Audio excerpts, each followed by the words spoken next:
logaritmo natural de, gracias, Diana, del número de microestados presentes en nuestro sistema.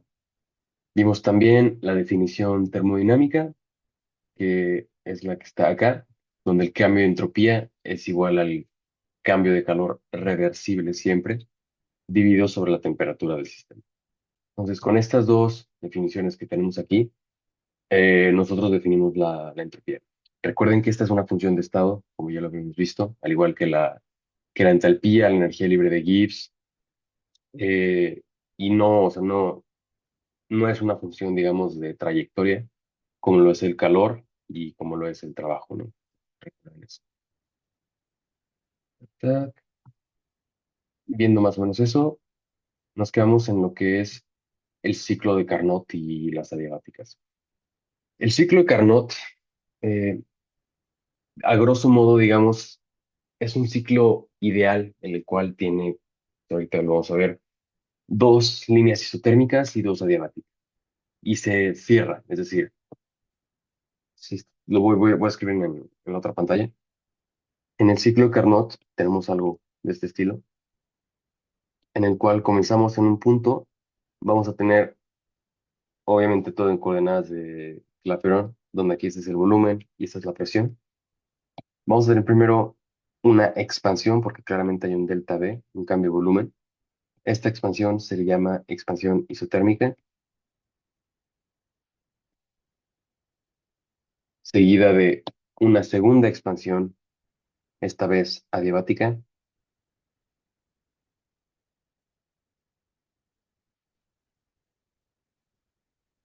Le sigue a esto una compresión isotérmica y termina con una última adiabática. Esta adiabática claramente es de compresión también.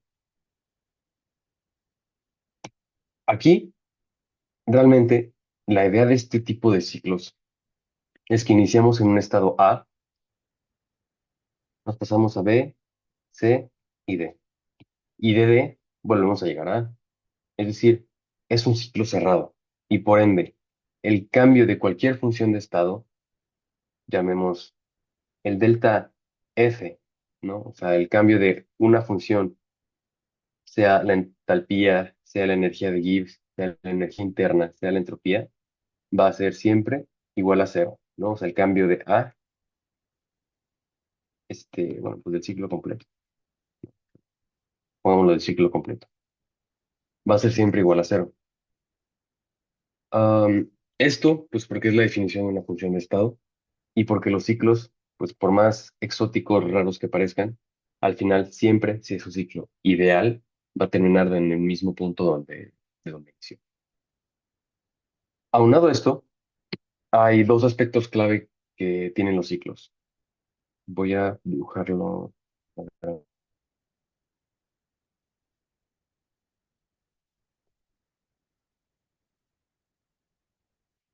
Siendo este mismo ciclo, hay dos flujos de calor. El primero es el que viene en esta isotérmica, en la primera, el flujo de calor de A a B. Aquí, esto es lo que nosotros conocemos como el origen, o sea, de dónde viene nuestro calor, ¿no? Y acá, si trazamos las líneas de este modo, va a ser el calor de ese aire. A esta parte de aquí arriba, o sea, el calor de AB se le asocia con una temperatura C. Bueno, pongámosle, siguiendo la convención en inglés, TH, ¿no? O sea, H nos indica hot, nos indica caliente. Esta es nuestra fuente de calor. De este lado, el calor de CAD lo asociamos con una TC, que es C igual a cold, es decir, frío, y le llamamos sumidero. Entonces aquí tenemos el sumidero de calor y aquí tenemos la fuente de calor. ¿Cómo sabemos cuál es el sumidero y cuál es la fuente? Simplemente analizamos las temperaturas y vamos a ver que TH, es decir, la temperatura de la fuente de calor, tiene que por fuerzas ser mayor a la temperatura un poco más fría. Esto pues porque sabemos que si nuestro ciclo, digamos, es espontáneo en cierto sentido, las leyes de la termodinámica, la, la que pues vimos el primer principio y el segundo, nos indican que el calor tiene un orden de flujo. Es decir, no podemos calentar. O sea, cuando tocamos un hielo nosotros con nuestra mano, el hielo no nos va a calentar, sino que nosotros le vamos a dar calor al hielo y vamos a calentar al hielo. ¿Me explico? O sea, no es como que le quitemos calor al hielo del poco que tiene. Entonces sabemos que la temperatura, que diga el calor, fluye de algo que le llamamos, bueno, fluye de altas cantidades de calor, o sea, de lugares donde hay mucho calor, lugares calientes, hacia lugares más fríos, donde hay menos cantidad de energía, ¿no? Es el flujo tradicional, o el flujo que debe tener.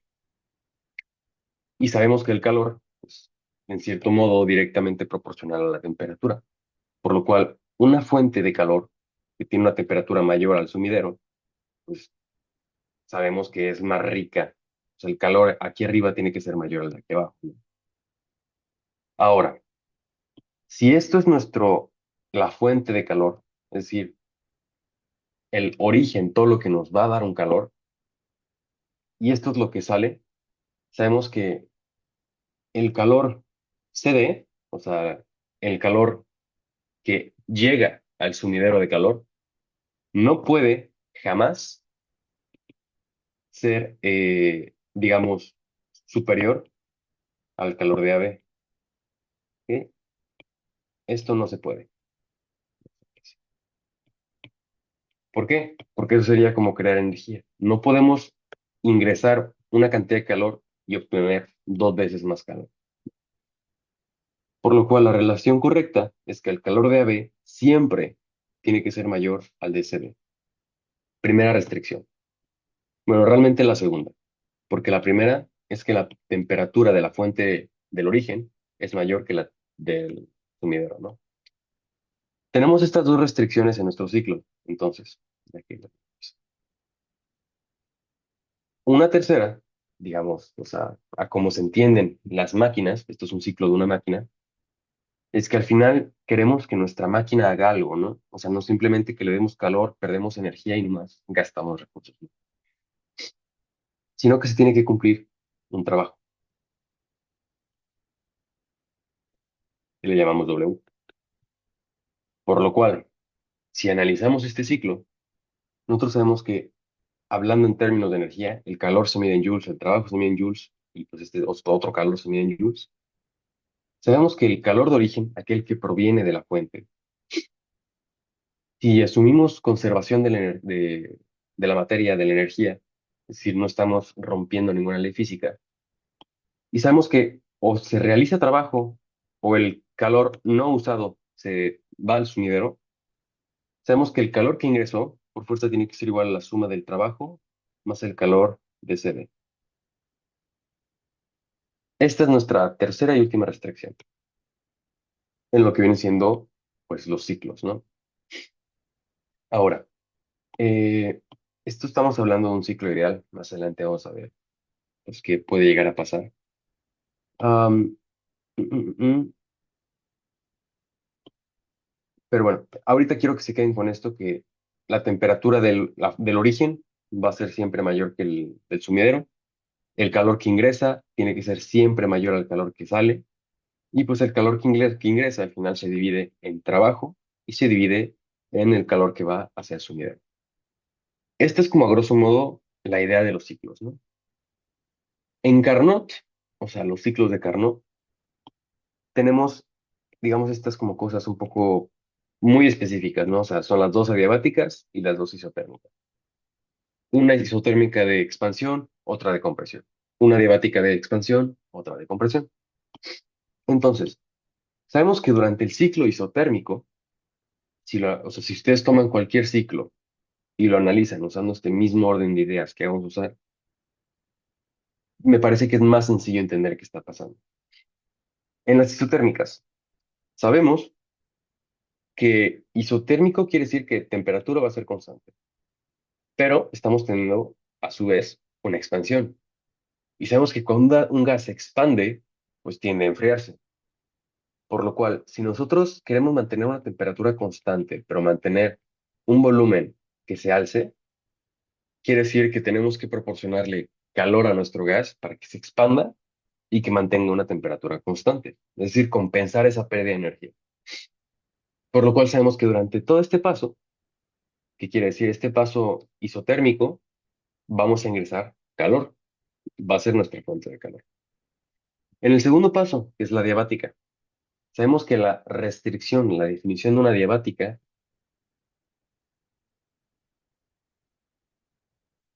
es que el intercambio de calor es igual a cero. Por lo cual, en la isotérmica o sea, nos va a dar el calor que necesitamos.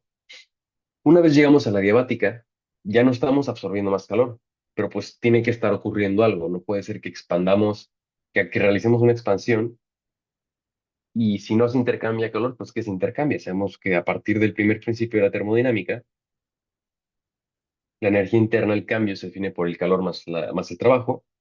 Si el calor en la diabática es igual a cero, pues sabemos que el cambio de energía interna va a ser igual al trabajo únicamente. Por lo cual, aquí, al haber un cambio de energía interna en esta diabática, vamos a realizar nosotros un trabajo. Y este va a ser nuestro trabajo efectivo, el trabajo que la máquina realiza.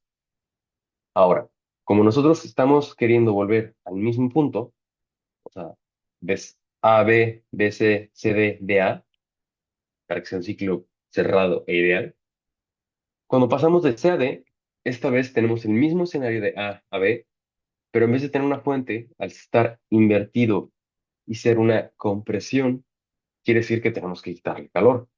Tenemos que si un gas lo comprimimos, se calienta. Entonces, si se está calentando y queremos mantener una temperatura constante en esta isotérmica, tenemos que quitarle energía, es decir, enfriar el gas, quitarle calor, de modo que la temperatura se mantenga constante, pero que no haya, y que siga esta pues, trayectoria isotérmica, ¿no? A grosso modo. Esa es la idea de los ciclos y es lo que nos plantea Carnot, ¿no? O sea, que un ciclo compuesto por estas cuatro líneas, bueno, curvas, nos permite definir muy sencillamente lo que es una máquina térmica. Entra calor, se realiza trabajo y sale el calor que nos utilizó. Esto pueden verlo en un motor de combustión, ¿no? Sabemos, o sea, en cierto modo funciona muy parecido. Sabemos que entra energía, o sea, no tiene por fuerza ser siempre calor. O sea, la idea es que entra energía, el motor y realiza trabajo, ya sea como trabajo por torque, cualquier otra cosa, realiza trabajo, pero no va a ser perfecto el motor, ¿no? Sabemos que al final las uniones se comienzan a calentar, sabemos que la explosión de la combustión en cierto modo comienza a permear en las paredes, se cae el motor. Entonces, es aquí donde va todo, pues, la parte al sonidero, ¿no? Esta es la idea de un ciclo. Ahorita vamos a ver cómo se aplica. O sea, realmente esto, la explicación de por qué funciona es un poco más compleja de realmente cómo funciona. Pero vamos a verlo. Esto, recuerden que se está hablando aquí de ciclos reversibles. Reversibles, recuerden que es nuestra definición para un ciclo ideal. Es decir, si nosotros vamos aquí siguiendo esta línea AB, nos paramos y luego queremos regresar a ver qué había por acá y seguir, podemos hacerlo sin problema y al final no vamos a perder energía y podemos regresar a A. Esa es la idea, ¿no? O sea, de que es reversible, es ideal. Mm. Ahora, estas son las etapas que les estaba explicando, las vamos a derivar ahorita.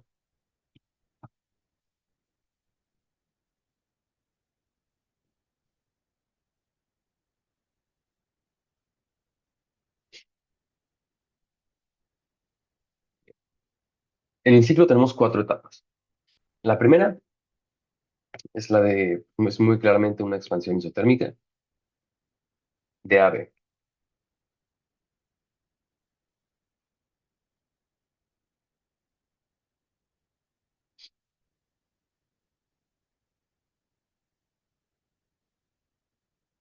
Mm, La expansión isotérmica. Nosotros habíamos visto que por el primer principio, la energía interna depende de un cambio del cambio en la temperatura. Si el cambio en la temperatura es igual a cero, sabemos que la energía interna, su cambio va a ser igual a cero, y por ende, el calor va a ser igual al negativo del trabajo. ¿Qué más vimos aquí? Que el trabajo realizado por un gas, ya sea expansión, compresión, se expresa para una isotérmica como menos nRT por logaritmo natural del volumen, llamémoslo volumen final sobre el volumen inicial. Si esto lo queremos adaptar a nuestra etapa, vamos a decir que el trabajo aquí va a ser igual a menos nRT logaritmo natural del volumen de B sobre el volumen de A. Y esta es nuestra fórmula, que tiene que ser igual al negativo del calor. Y así como se obtiene, ¿no? O sea, de esta primera parte del ciclo, digamos, su trabajo. La segunda parte, de B a C, nosotros lo que tenemos es de nuevo una expansión.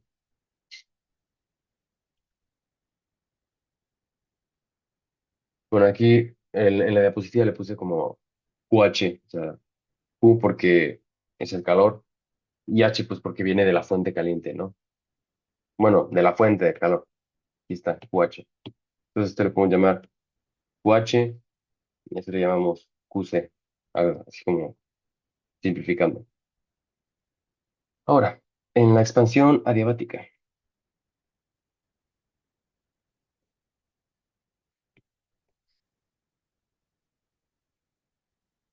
sería la de BAC. Ya lo habíamos visto a grosso modo lo que son las leyes de Poisson.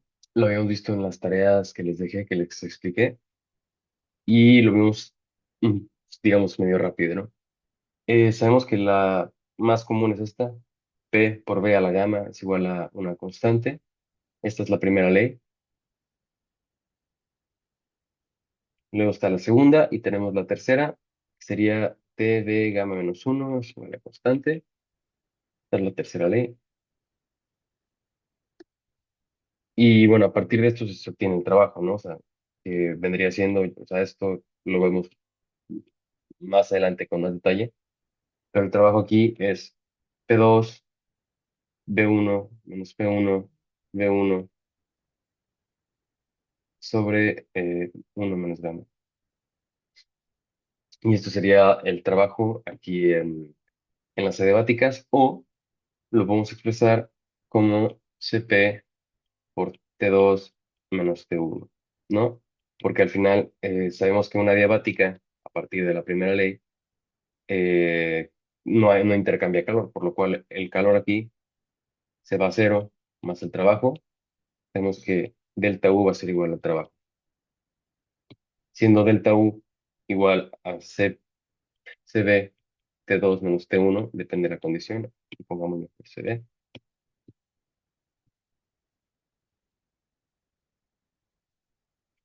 nos da esto de acá, ¿no? Que es el cambio en energía interna. Esto es para el trabajo en una expansión adiabática, porque tenemos que, al ser una expansión adiabática, el trabajo va a ser cero. Perdón, el calor intercambiado va a ser cero. Continuando, y realmente lo difícil es obtener estas dos cosas, pero si tienen su formulario, pues no lo necesitan obtener de cero. El tercer paso de CAD, si se dan cuenta, va a ser ahora una compresión.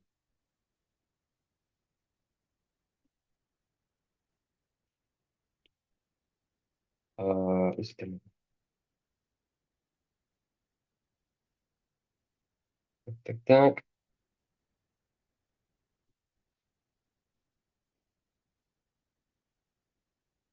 compresión térmica, nos sirve copiar esto arriba. Bueno, eso está bien. Ahora, dado que es isotérmica, pues sabemos que esto mismo aplica. Lo único que va a cambiar es lo que está aquí, porque ahora va a ser el volumen D sobre el volumen de C. Y ya, ¿no? O sea, es no, también igual el mismo calor de C a D. Y el trabajo de C a D, trabajo de A D, de C, y basta. Finalmente, en lo que sería la compresión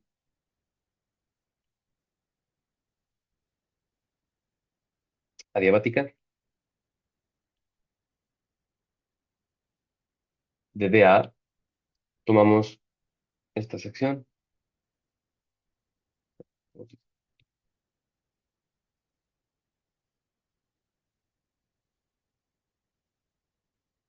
tomamos esta parte y sabemos que el trabajo de A va a ser igual a CB. Aquí sabemos que estamos pasando, porque miren, aquí está, les voy a dibujar. Aquí tenemos TH, dado que es una isotérmica, se mantiene la misma temperatura hasta acá. Y luego aquí abajo tenemos TC, dado que es una isotérmica, esta verde aquí se mantiene, por lo cual esto es TC. Es decir, en un ciclo adiabático, aquí realmente lo que sería BC, estamos pasando de la temperatura caliente a la temperatura fría, de TH a TC. Entonces, realmente el trabajo aquí lo podemos expresar como CB TH menos TC. Y acá, como TC menos TH. ¿Por qué? Se invierte porque esto, pues, si ven el ciclo visualmente es TC menos TH, pero pues tiene que tener el valor opuesto, ¿no? O sea, se invierte porque ya no es una expansión, o sea, esto se convierte en una compresión. Ahora, si nosotros asumimos que este ciclo es ideal, como lo dice el problema, decimos que el trabajo total del ciclo va a ser igual al trabajo AB más el trabajo DC más el trabajo CD más el trabajo DA. El calor total del sistema va a ser igual calor AB más el calor BC más el calor CD más el calor DA. Aquí hay algunos ceros que se pueden encontrar ya. Primeramente, si vemos el ciclo, el calor de B a C pasa por una adiabata o adiabática, como le quieren decir, por lo cual es igual a cero. Y el calor de D a pues también está en una adiabática, por lo cual es igual a cero. Aquí de entrada, el calor de B a C es igual a cero y el de DA es igual a cero. En cuanto al trabajo, si comenzamos a llenar, digamos, los valores del trabajo, nos da que el trabajo AB es esto, el trabajo BC, bueno, pongamos aquí el trabajo acá y lo mantenemos juntito. Luego tomamos este, que sería el de DA, y tomamos el de BAC. Todo sumado.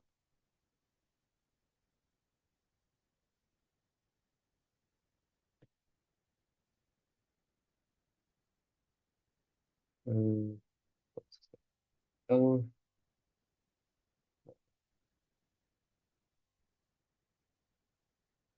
Un momento que estamos arreglando esto.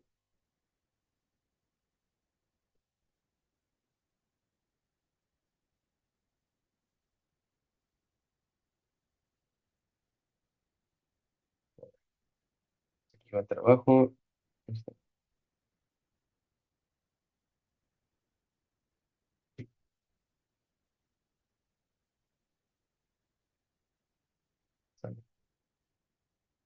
Entonces aquí, como se pueden dar cuenta, y hay varias cosas que podemos comenzar a hacer para calcular el trabajo total, siendo el trabajo total el trabajo de A hacia A, ¿no? O sea, regresar.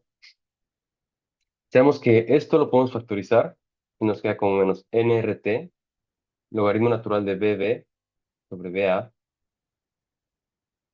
más el logaritmo natural de BD sobre BC. Esto, si seguimos, pues lo simplificamos, tenemos por propiedades de los logaritmos, cuando se suman se terminan multiplicando, por los cuales nos queda BD sobre BA y BC, ¿no?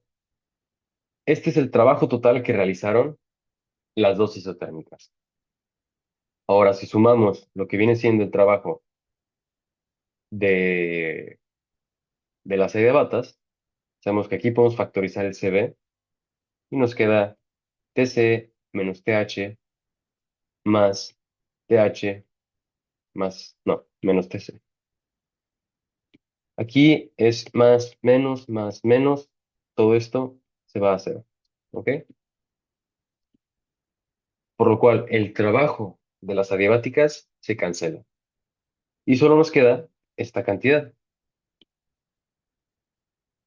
Ahora, se van a dar cuenta que si analizan el ciclo, el volumen de los ratios de entre cada una, o sea, es decir, el llevar a cabo esta operación de B por D, perdón, BB por BD sobre BA sobre BC, nos va a dar uno. Y sabemos que el logaritmo natural de uno es igual a cero. Entonces esto va a ser igual a cero. Por lo cual, el trabajo total de un ciclo, al final, nos va a dar cero, ¿no? O sea, siendo el caso de que estos ratios sean igual a uno. Puede llegar el caso en el que no sean iguales, o sea, habría que ver específicamente los valores de cada ciclo, pero a grosso modo, la expresión les tiene que quedar, tac, aquí así, ¿no? Se ve. Y es el trabajo de nuestro ciclo, el calor.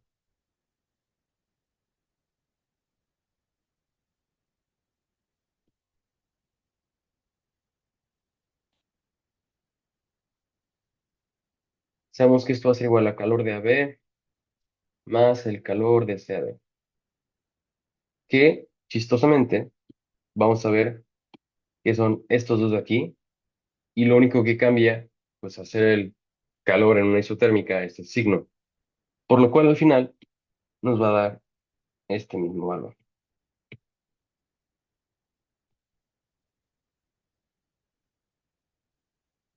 ¿no?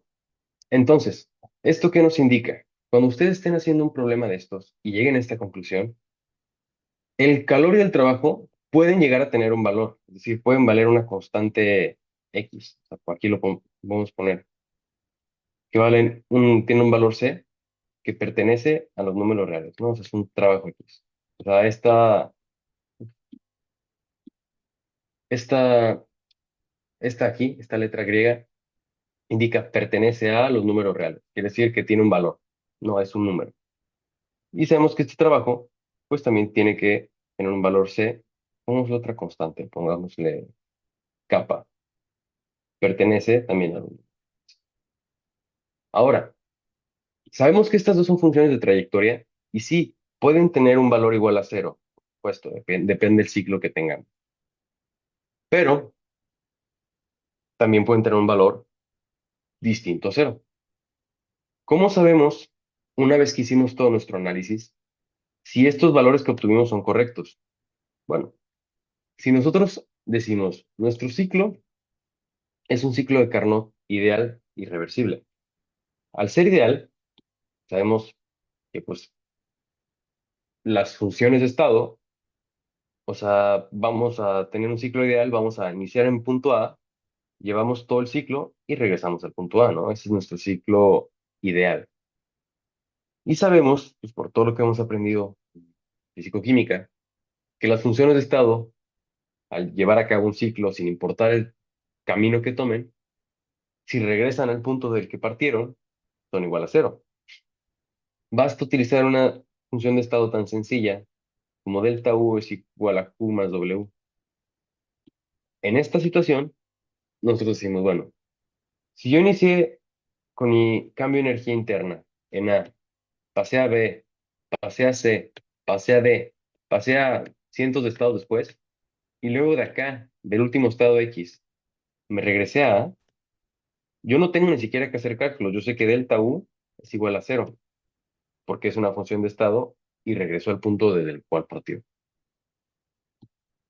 ¿Cómo comprobamos esto? Decimos, bueno, si el calor total liberado, absorbido, no lo sé, tendríamos que ver el signo que tiene, pero el calor total del sistema que entró o salió es igual a esto, que lo acabamos de derivar, y si sabemos que el trabajo total de nuestro sistema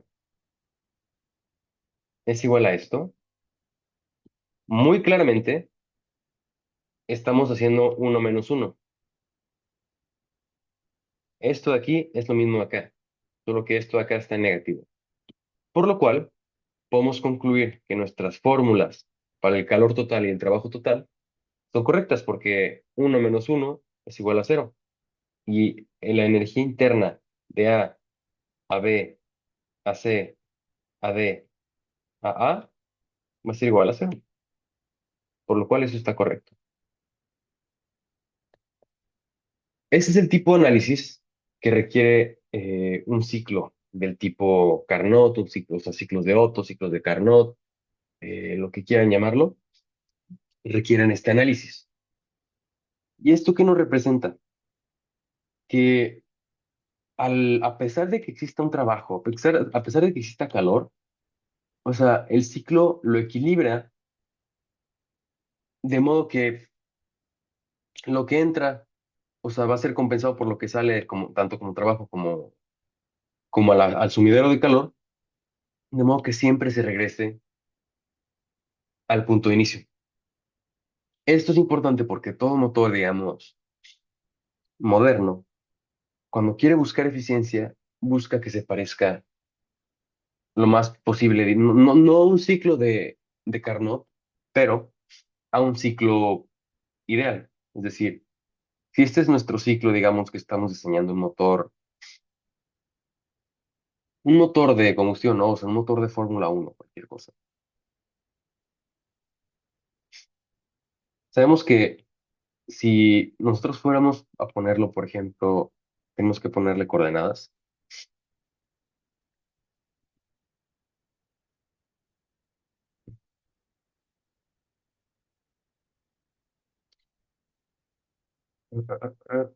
Vamos a coordenar en un segundo. Pongamos que esto está así,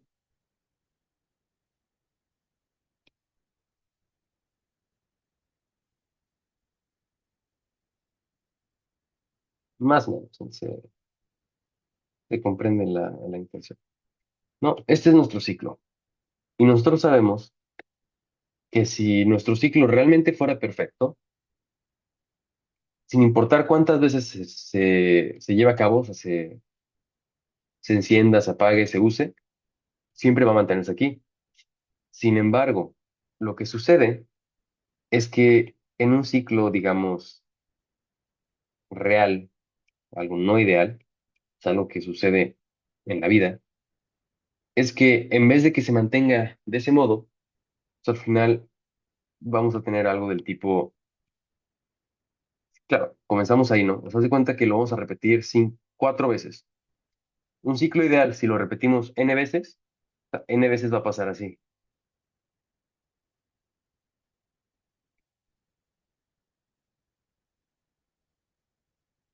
Claro, ¿no? Asumiendo que siempre pasa en la misma línea. Lo repetimos n veces. Un ciclo no ideal comienza aquí,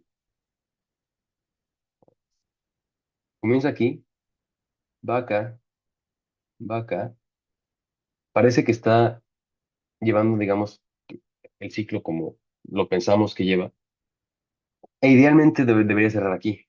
Sin embargo, si el ciclo pierde energía, tal vez cierra aquí. Entonces, se lleva de nuevo la fase de expansión. Me lo voy a poner con distintos colores para que se aprecien,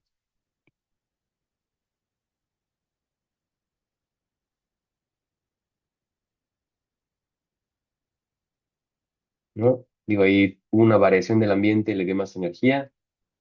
Luego, por cualquier cosa, llegó una ráfaga de aire o a alguien se le cayó su bebida y se enfrió además el ciclo,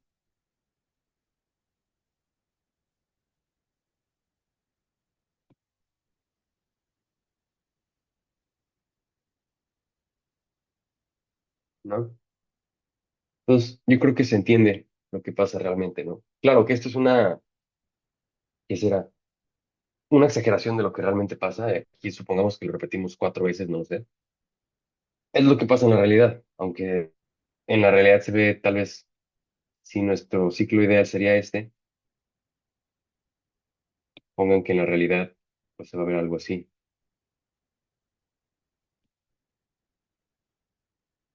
O sea que tampoco es exagerado el cómo se aleja del ciclo, pero pues si se dan cuenta, o sea, se mantiene en cierto como rango, o sea, no lo sigue tan perfectamente como el ideal, ¿no? Es como más realista, esto ya es dramático.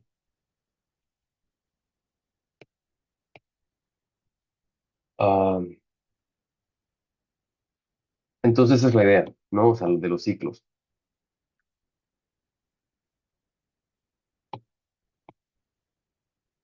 Y es importante, no, o sea, sí para motores, sí para lo que quieras, pero, o sea, incluso cuando se trabaja con un gas, cuando se quiere analizar, digamos, puede ser las veces que algo puede resistir, no lo sé, o sea, estos ciclos, o sea, normalmente lo vemos, o sea, en coordenadas de Clapeyron, con P y D, o sea, presión, volumen, pero puedes tener un ciclo que esté coordenado en la entropía y la temperatura, como por ejemplo este, el cual es un un ciclo de Carnot con la temperatura y la entropía. Estos dos ciclos representan lo mismo, solo que uno está coordenado en la entropía y la temperatura y el otro está coordenado. Un momento, un momento. Bueno, una llamada. Supongo que bien. Entonces eso, que el de arriba está coordenado en volumen y el de arriba en presión, solo que el de abajo en temperatura y entropía, pero al final viene siendo el mismo ciclo. O sea, puedes cambiar las coordenadas y denotas lo mismo. Un momento.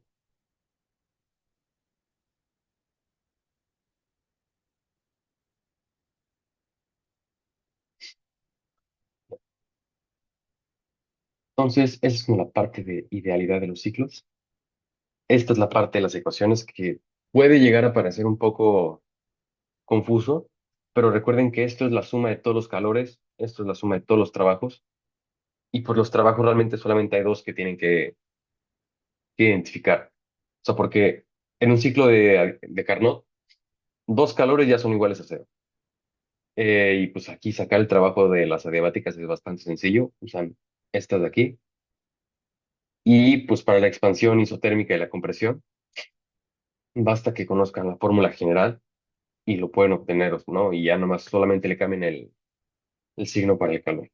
Entonces no es como que sea de otro mundo lo de los ciclos, es bastante accesible. Y es importante y vienen las Olimpiadas, siempre, nunca, bueno, pongamos que el 80% de los exámenes de Olimpiadas tiene un ciclo, ¿no? O sea, ya sea uno de Otto, uno de Carnot, uno de lo que quieras, tiene. Y continuando esta de la presentación, se me ha olvidado, ya como, pues lo mismo, ¿no? Lo que vimos. Esto es la misma explicación que acabamos de dar acerca, pues, de los ciclos, de las isotermas, adiabáticas, etcétera, etcétera. Y esta es la parte de la eficiencia que me interesa. Hasta aquí. ¿Hay preguntas con esto de los ciclos o continuamos con su eficiencia?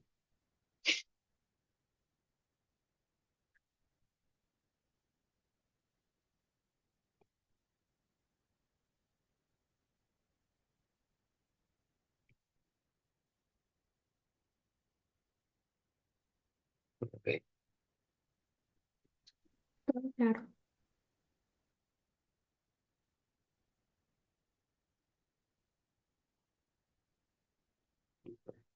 eficiencia. Como habíamos visto, en un ciclo,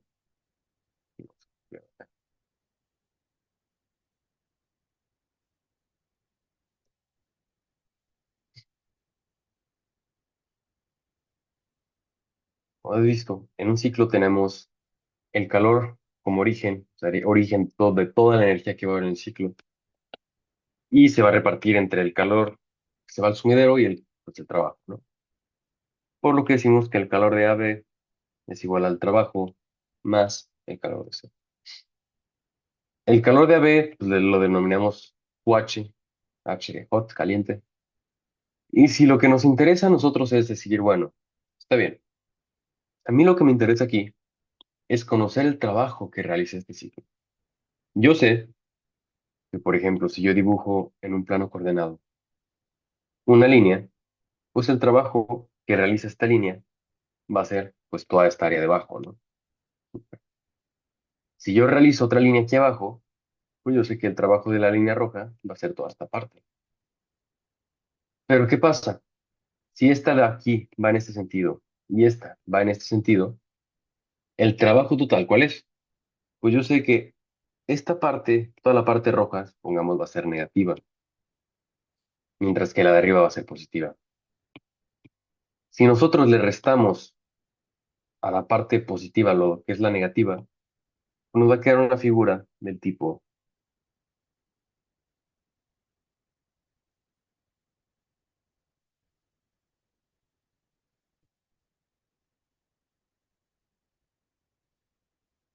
¿no? Y ese es todo el trabajo que se realizó, porque aquí esto vale, o sea, aquí el trabajo vale igual a cero, porque el trabajo que se realizó, todo lo positivo, también está cubierto por lo negativo, por lo cual se vería algo así en trabajo realizado, ¿no? ¿Y qué pasa? Estos rojos negativos se le tienen que restar al negro de arriba, ¿no?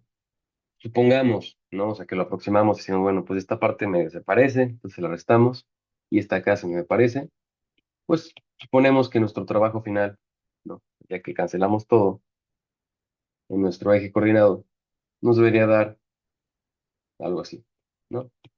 Y supongamos que vale igual a 5 joules. Esa es toda la idea, ¿no? Que hay aquí atrás. Ahora, sí, podemos hacerlo geométricamente y descomponerlo y quitar cuadrados, pero les llevaría una eternidad, por lo cual se procede de un modo más simple, sin tanto rollo.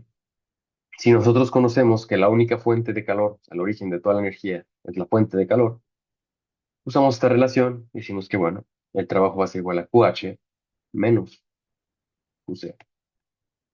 Nosotros conocemos, a partir de la isotérmica, cuánto trabajo entra y a partir de esta otra, cuánto trabajo sale. Si cambiamos el signo de estos dos trabajos, obtenemos el calor de cada parte. Y por ende, decimos que el trabajo en un ciclo de Carnot solamente va a depender de la fuente y del sumidero de calor.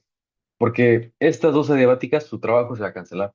Y nos lo demuestra esta relación.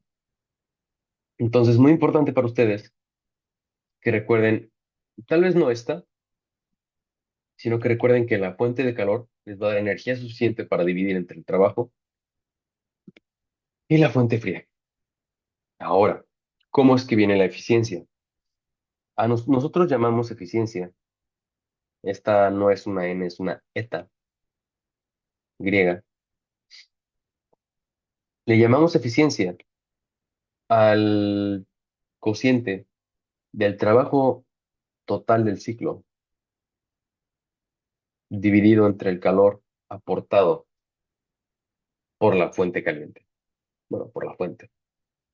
Si lo analizamos, claro, se pueden aprender la fórmula y ya, o se pueden entender por qué es que es así. Sabemos que la eficiencia de algo, es decir, si, ¿qué será?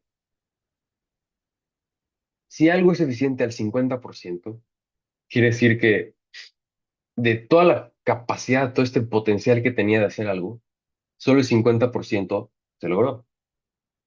Es decir, si ustedes hacen un examen y sacan, no sé, un 8, pues realmente tuvieron un 80% de eficiencia, por decirlo en cierto sentido, ¿no?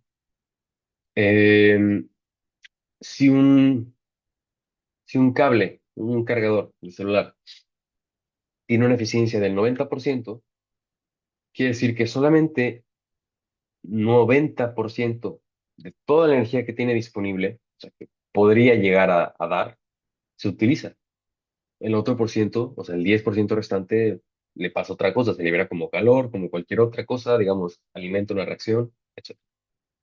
Entonces, si queremos entender qué es la eficiencia de un ciclo, sabemos que la eficiencia se va a medir, o sea, o sea, medimos que la eficiencia de un cargador es lo que nosotros estamos viendo, o sea, lo que obtenemos. Entonces, si la energía que me entrega a mí el cargador es, no sé, 8 joules de los 10 disponibles en el sistema, decimos tiene una eficiencia de 80%, ¿no? O sea, nuestra eficiencia del cargador es 8 joules sobre 10 joules disponibles. Bueno, esta disponibilidad total es la energía total que hay en el sistema que podríamos llegar a usar, suponiendo que todo saliera excelente, ¿no? En un ciclo de Carnot, la única fuente de energía, el origen de toda la energía que existe en este ciclo de Carnot, viene de la fuente. No va a haber una fuente secreta por aquí, no va a haber nada por acá, no va a tener como, no va a tener un regreso a la fuente del sumidero de calor, o el trabajo, o sea, girar y lo va a hacer al revés, no. El origen de toda la energía de nuestro ciclo es de la fuente de calor, por lo cual sabemos que si lo que queremos medir nosotros es el trabajo, basta dividir el trabajo total sobre la cantidad total disponible de energía, ¿no? O sea, es más o menos como el raciocinio detrás de esto. Ahora, nosotros sabemos que el trabajo total es igual a esto. Entonces, esto se puede simplificar aún más y decir QH menos QC sobre QH. Es decir, QH sobre QH es igual a 1 menos QC sobre QH, ¿no? Y así como se define la eficiencia de un ciclo de carro. Ahora, otra relación que existe en estos ciclos es que QC sobre QH se relaciona, tiene, digamos, el mismo ratio que TC sobre TH. Quiere decir que si aumentamos, perdón, o sea, esto está relacionado, tómelo como que es así. Si esto lo tomamos como cierto, decimos, bueno, si dividir o sea, la temperatura fría sobre la temperatura caliente, nos va a dar la cantidad de calor desechada al sumidero sobre la cantidad de calor del origen. Si esto está relacionado, tomamos esto y lo sustituimos acá. Y nos da que la eficiencia va a ser igual a 1 menos QC sobre QH o 1 sobre TC sobre pH o W total sobre QH.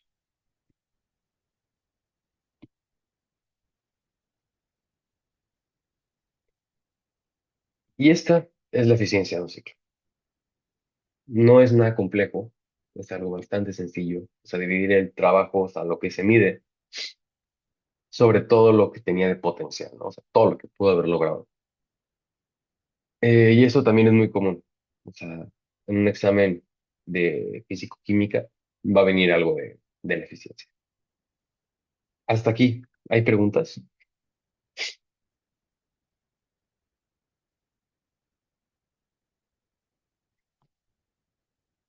Ok, perfecto.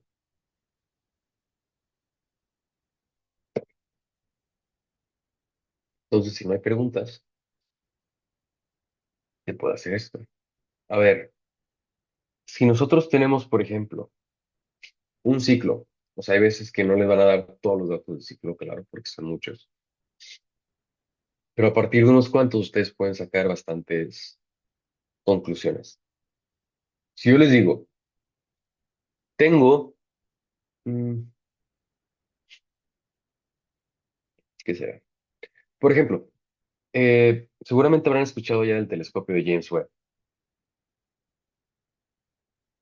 Sabemos que es ese telescopio que lanzaron relativamente hace poco.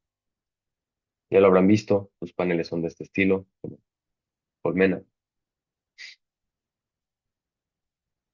Algo interesante que tiene es que En el espacio, como ya les había dicho, no pueden ustedes simplemente deja que se enfríe, porque no hay nada, o sea, no hay una atmósfera a la cual puedas tú transferir ese calor y dejar que se enfríe.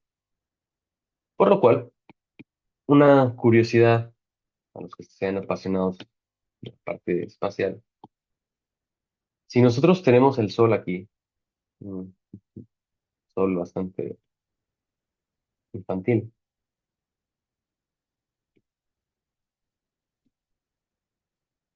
si nosotros tenemos aquí la Tierra, supongamos obviamente no está en órbita de la Tierra el telescopio, pero supongamos que es así, este es el telescopio, y están supongamos los paneles así como de colmenita, bla, bla, bla. Y aquí está nuestra supercomputadora, ¿no? Porque tiene que tener poder de procesamiento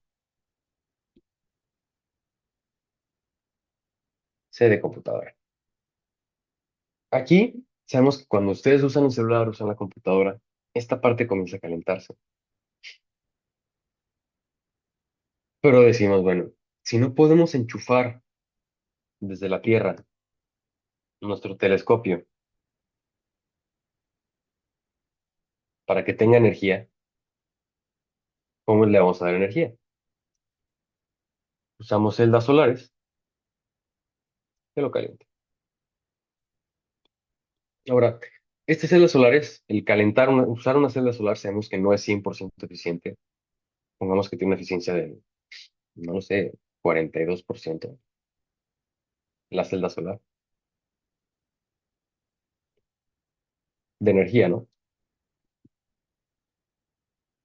Por lo cual, algo muy sencillo, un problema muy sencillo de eficiencia es, si yo necesito, no lo sé, pongamos un número más sencillo para que no sea tan tedioso. Tiene un 50% de eficiencia nuestra celda. Si yo tengo una computadora del otro lado que necesita, no lo sé, eh, 1 terawatt al año, es mucho, y hay un 50% de eficiencia de celdas solares, ¿cuántos terawatts realmente tengo que, eh, digamos, absorber, ¿no? En cierto sentido, o sea, ¿cuántos terawatts tengo que absorber para que lleguen a la computadora?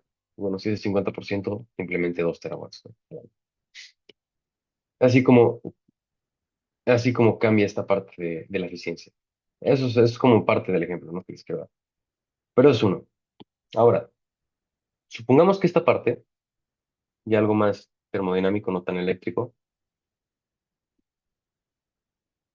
el Sol, cuando irradia en el espacio exterior, supongamos que puede llegar a unos 400 grados, ¿no? Porque no hay nada que lo caliente, que lo enfríe. Sin un sistema de enfriamiento, vamos 300. Sin un sistema de enfriamiento, una superficie que esté viendo directamente al Sol, que no tenga como enfriarse, fácilmente puede llegar a los 300 grados. Mientras que digamos, la temperatura del espacio exterior puede estar muy conservativamente en unos -100 grados, ¿no? En algunas partes, si no es que más. Aquí tenemos un delta de temperatura de 400 grados, ¿no? Centígrados Kelvin al unísono. Nuestro sistema aquí, como ingenieros del James Webb, es ok. Vamos a ver, ¿no?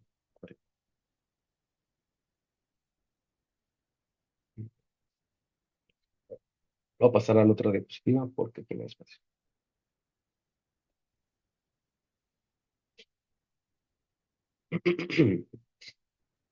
Nuestro objetivo como ingenieros del James Webb, ingenieros aeroespaciales, es igual. Esta es, digamos, la superficie que calienta el Sol y tenemos una temperatura de superficie de 400 grados centígrados. Y esta es nuestra superficie que nunca le da la luz solar, por lo cual siempre vas a estar a la temperatura del vacío del espacio, muy conservadoramente, -100 grados centígrados.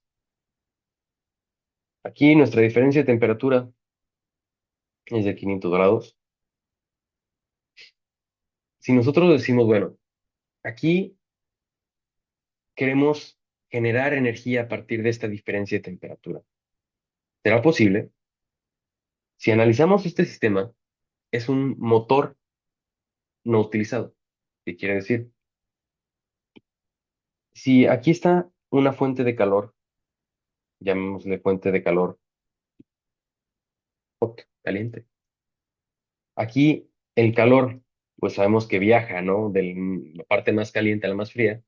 Si viaja el calor, pues sabemos que aquí lo va a desechar, ¿no? Se tiene que desechar el calor, no es como que se lo quiera quedar.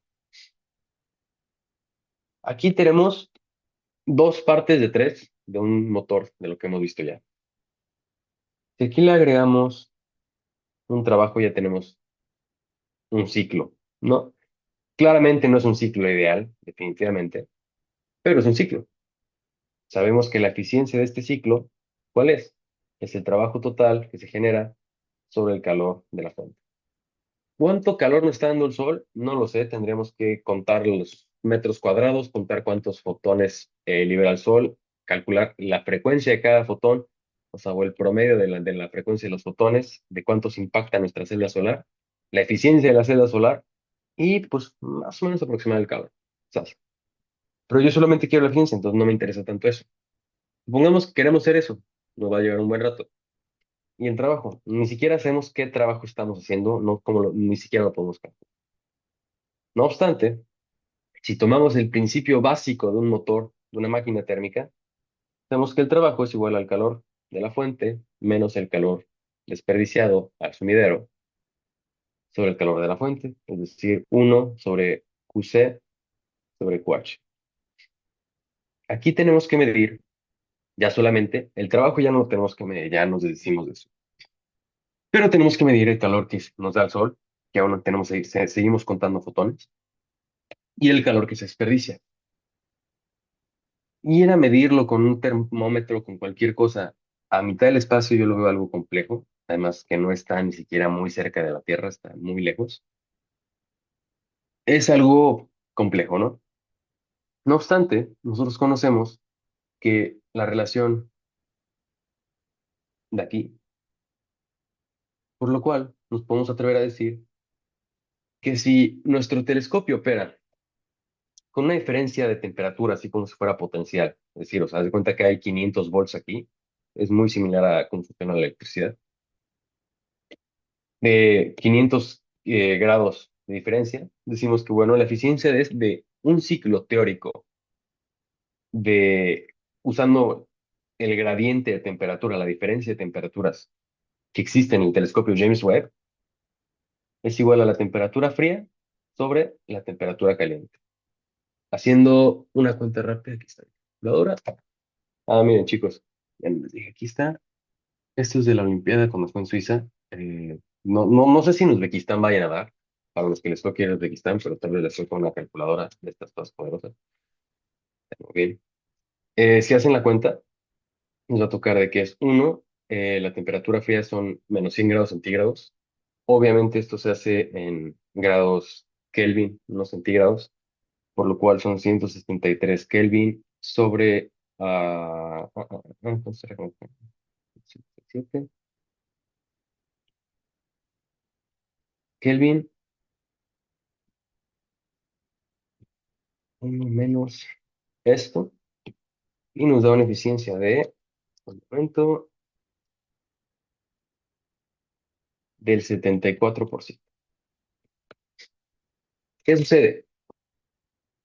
Que si nosotros fuéramos a poner o sea, si hiciéramos del telescopio James Webb un motor térmico, para aprovechar todo este calor, o sea, nosotros podemos sacar el 74% del calor ingresado como trabajo, ¿ok? No, o sea, conociendo estas cosas tan básicas que parecen, ustedes pueden decir, bueno, o sea, si tengo un sistema de este tipo en el espacio, pues es una máquina térmica. Y a partir de esto, o sea, no tengo que romperme la cabeza calculando el trabajo, No tengo que romperme la cabeza calculando el calor liberado, el calor desperdiciado, ni el calor inicial.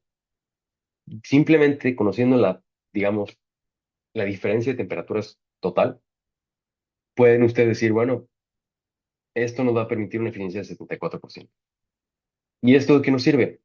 Pues bueno, una vez que ustedes conocen cuánto vale la eficiencia, pues si N es igual al 74% y es igual al trabajo sobre el calor, y decimos, bueno, pues el calor se ve bastante accesible, ¿no? O sea, podemos fácilmente calcular la cantidad de energía que van a darle los fotones.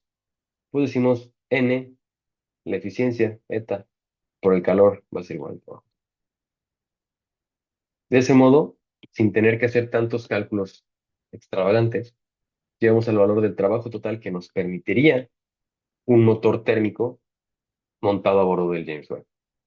Y en efecto, es lo que se hizo. O sea, no es un motor de que veas una llanta girar o algo así, sino que es un motor que hace que el sistema de enfriamiento fluya. Entonces, a partir de esta diferencia, o sea, haces que fluya todo este circuito ¿cómo se llama?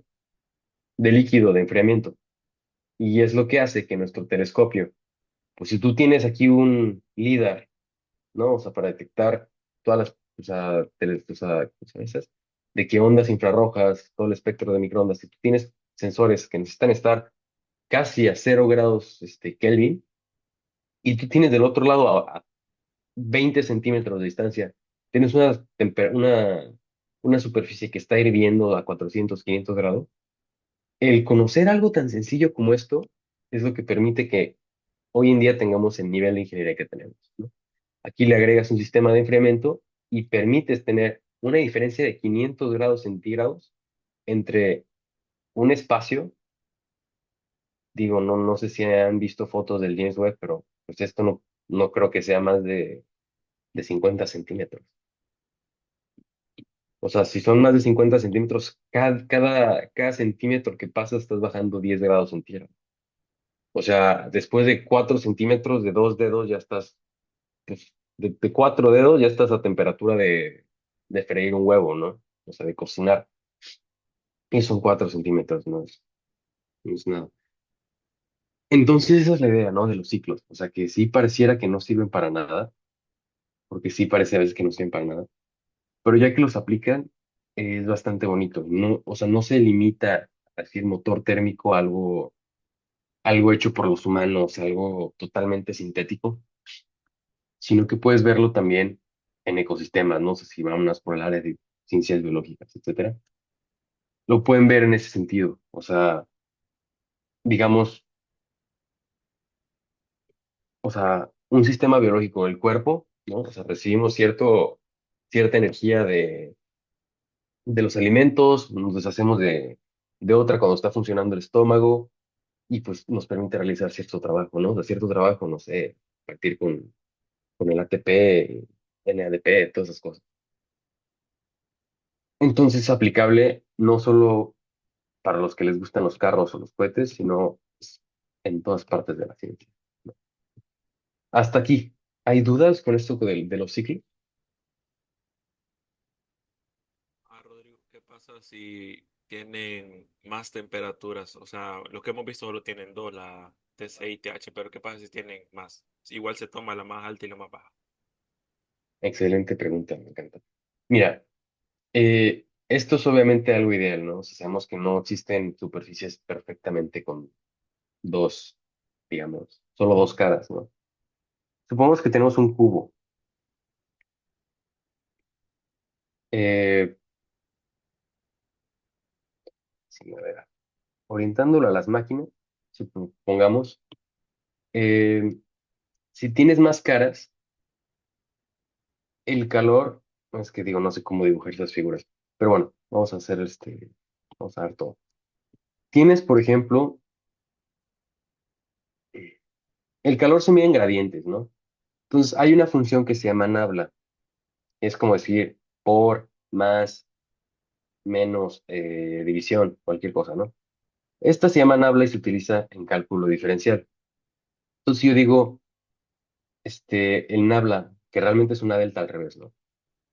O sea, el nabla del calor. O sea, yo realmente me estoy refiriendo a decir el calor en X, el calor en Y, el calor en Z, ¿no? Incluso puedo decir nabla Q, esto se lee como el gradiente del calor de QX, QY, QZ, y puedo decir que esto evoluciona en mi tiempo, ¿no? Así tenemos cuatro dimensiones. Entonces, cuando ustedes vean, por ejemplo, ya más adelante, si tienen simulaciones de ingeniería, cualquier cosa, van a ver que ustedes tienen una pieza, digamos, no sé hacer simulaciones también. Pero al final les tiene que venir como,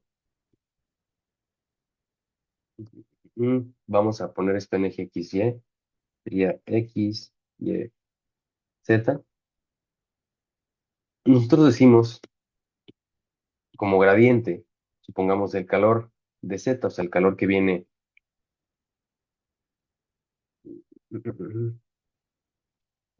vamos a poner el eje coordinado justo dentro del cuadro, ¿no? Es así como se va a comprender más fácil.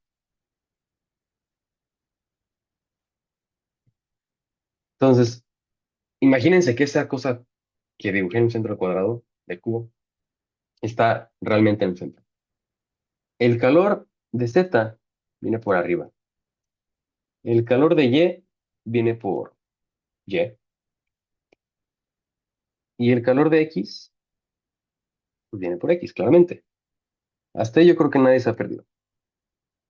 Esto va a comenzar a generar como un gradiente. Algo así, en el cual, supongamos, en el escenario más sencillo, que ustedes usan una punta para dar el calor. Entonces, se cuenta que esta superficie en mi mano, y aquí con la punta, solamente la punta libera calor. Por lo cual ustedes se podrán imaginar que pues el calor con la distancia, pues comienza a enfriarse, ¿no? O sea, la superficie. Esto crea tres puntos donde estamos insertando nosotros el calor. Y estos tres puntos van a crear un gradiente. Si lo visualizamos, va a ser como algo como esto, ¿no? Por decir, supongamos que este es el centro del cubo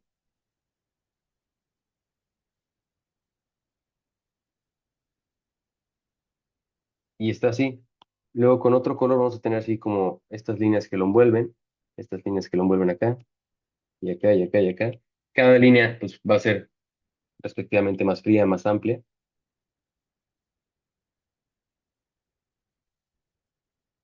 hasta que nos dé una figura pues todo un mapa de gradiente, todo el gradiente de nuestro campo. Y si nosotros lo que queremos calcular es la eficiencia de este ciclo, pues al final tiene que haber un punto más frío y un punto más caliente, por lo cual se hace lo que se le llama como análisis del campo de gradiente y nos va a dar que a grosso modo, supongamos que QX, QY y QZ no son, no valen lo mismo, pero que nuestro cubo, pues al final, supongamos que el punto más frío está aquí, ¿no? O sea, en esta superficie de aquí. O sea, en esa superficie, en ese plano, a ese ahí es el punto más frío.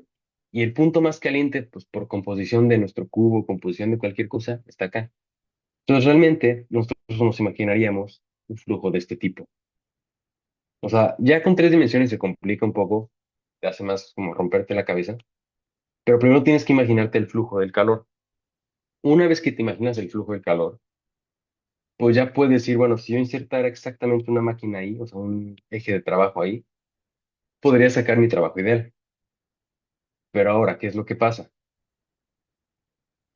El trabajo, o sea, depende, como ya les había dicho, con la entalpía, o sea, tienes entalpía de solvatación, de neutralización, de combustión, etcétera, etcétera. Tienen muchos tipos de trabajo. En esta parte, o sea, el trabajo depende mucho de cómo lo diseñes. O sea, porque puede incluso en un material piezoeléctrico, pues que los comprimes como, ¿cuáles son estos que se llaman? Como estos discos que vibran mucho, ¿no? O sea, que tú pasas una corriente y se comprimen, entonces empiezan a vibrar mucho. Es un material piezoeléctrico, o aquellos que emiten luz. Puedes generar trabajo en muchos modos.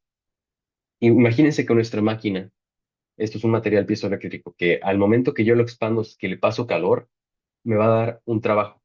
Si este material que yo le paso, pues, calor, ¿no? Aquí tenemos la dirección del calor, que realmente, pues, cruza en modo medio extraño nuestro cubo, me va a dar un trabajo, porque al pasar calor, esto va a tener una dilatación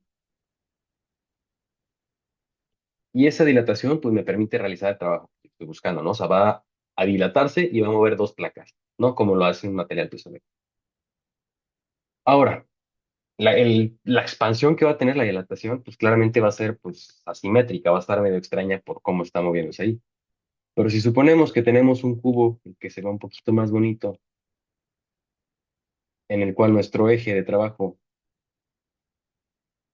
se ve así, o sea, que digamos que tiene un ángulo de cero, ¿no? Suponiendo que esto así sea, teta, pues sabemos que nuestro trabajo, si se expande, si tenemos aquí la fuente fría, perdón, el sumidero y aquí el de calor, y vamos a tener un trabajo, digamos, perpendicular aquí. Si esto se expande hacia los lados, pues sabemos que vamos a tener una eficiencia mayor. Pero ya en tres dimensiones, estos, pues como les digo, ¿no? O sea, tienes que considerar más cosas y se puede llegar a complicar. Eh, pero es muy sencillo, o sea, la gran mayoría de los sistemas te permiten simplificarlos de este tipo.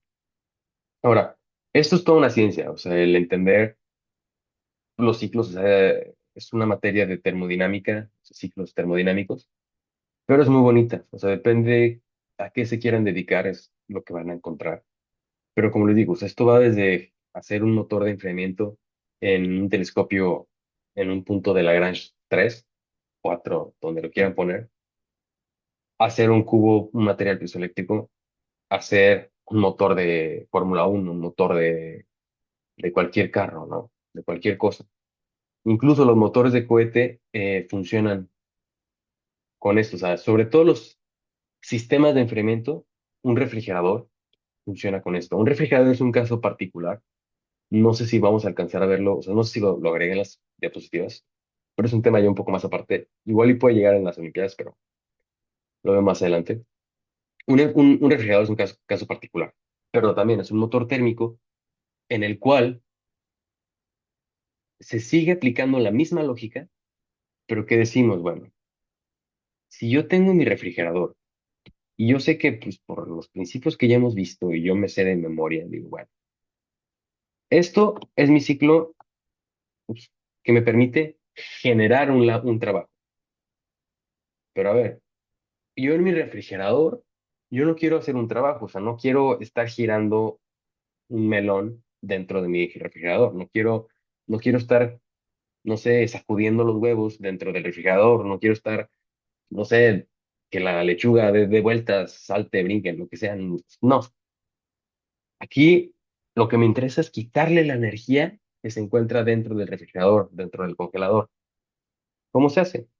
Bueno, pues hace ya algunos años se preguntaron esos grandes químicos y físicos, ¿qué pasa si yo invierto las flechas de modo que libere calor, realice trabajo y pues o sea, me dé frío, ¿no? O sea, que quite calor.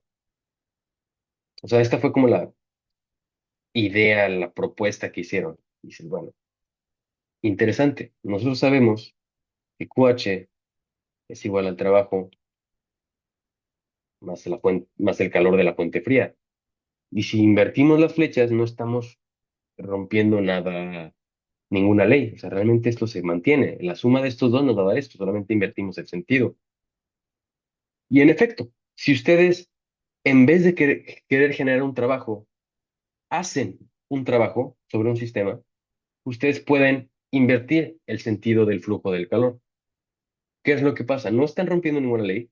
Lo único que pasa es que en vez de que generen labor, que sea algo espontáneo, deja de ser espontáneo y se invierte el ciclo. Lo vamos a ver más adelante con la electroquímica. Tenemos la electrólisis y tenemos celdas espontáneas, bueno, celdas galvánicas. como adelante. Una celda galvánica es, por ejemplo, cuando ocurre la corrosión. O sea, nosotros, si dejamos un clavo de zinc cerca del agua del océano, se va a oxidar. Pero si dejamos no sé, un clavo de titanio, de paladio, muy seguramente no se va a oxidar. Porque para eso tendríamos que darle energía y que se logre oxidar. O sea, si es espontáneo, usualmente prefiere esta ruta, como las células galvánicas. Si es no espontáneo, que requiere un trabajo, es electrólisis. La electrólisis necesita que nosotros le demos energía, que corramos una corriente eléctrica. Mismo aquí, aquí estamos pasando un trabajo, en este caso sería, pues usualmente es eléctrico, o puede ser pues la misma expansión, compresión de gases que empleamos. Pero la idea es esa. No sé si queda claro hasta ahorita lo que hemos visto, o si hay más dudas.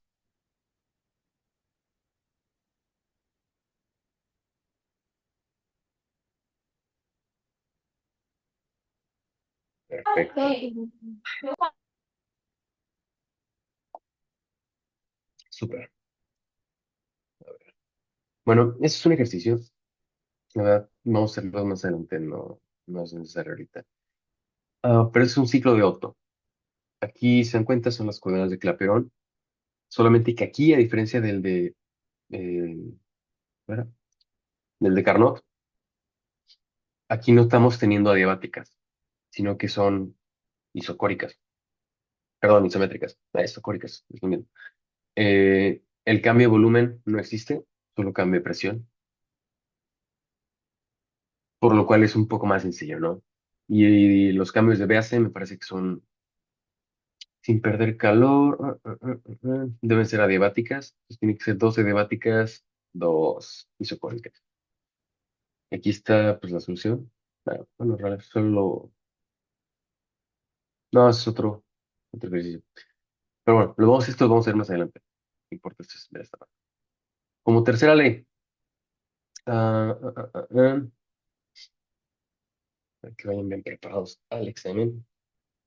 Tercera ley. Aquí es como, ¿qué será? El epítome de todo lo que hemos estado viendo. ¿Por qué? Porque esto es como lo que cierra la parte termodinámica y dices, no inventes, o sea, sí, ya tiene sentido, ya le entendí qué onda. La tercera ley nos dice, en palabras muy sencillas, que todo cristal, o sea, para llegar a tener, digamos, una entropía de cero, es decir, si nosotros tomamos la definición estadística de la entropía, es decir, la de constante Boltzmann, logaritmo natural del número de microestados, si queremos tener el orden perfecto de un sistema, tenemos que bajar hasta 0 grados Kelvin. Es decir, 0 grados Kelvin representa el orden absoluto de nuestro universo. Ahora, ¿esto qué es lo que quiere decir?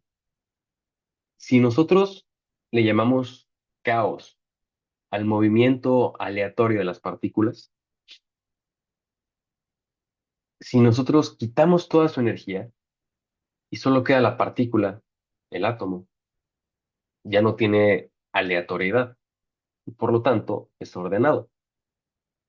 Esto es lo que nos indica la tercera ley, ¿no? O sea, el cero absoluto nos va a dar una entropía de cero. Ahora, entropía de cero no existe en el sentido más estricto de la palabra, porque si tomamos en cuenta la equivalencia de energía-materia,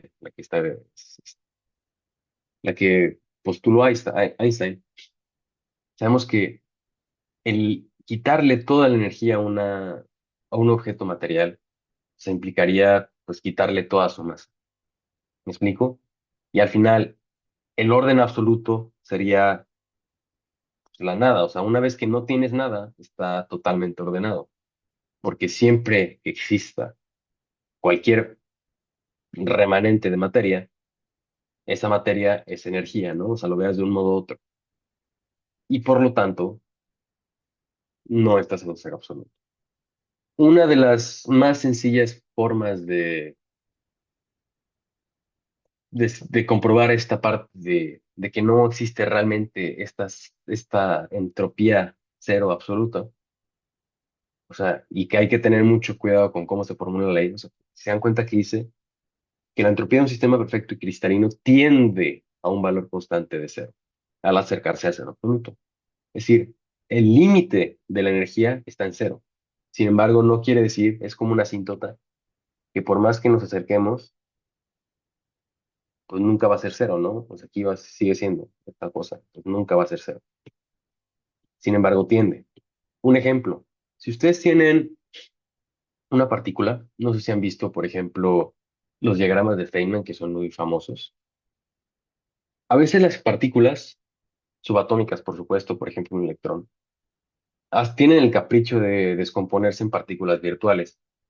Entonces, supongamos que aquí se descompone en su partícula A, en partícula B. Esto sucede en una 0,00000